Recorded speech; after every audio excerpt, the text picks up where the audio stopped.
Am I the asshole for banning alcohol from Christmas? My husband's family likes to drink. Every holiday includes multiple bottles of wine and cocktails. I hate drinking. I have never drank. My father was an alcoholic, and I think it's childish if you can't have fun without drinking. This year, I'm hosting Christmas, and for a change, I decided that since it's my house, no alcohol is allowed, and we're all getting older and it's time to grow up.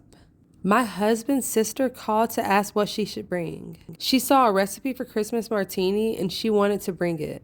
I told her about my no alcohol rule. She didn't say much, but she must have told the rest of the family.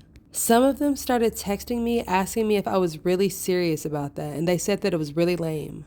But I'm not budging. Now it turns out my husband's sister is hosting an alternate gathering that almost everyone is choosing to go to instead. It's so disrespectful, all because they would just have to spend one day sober.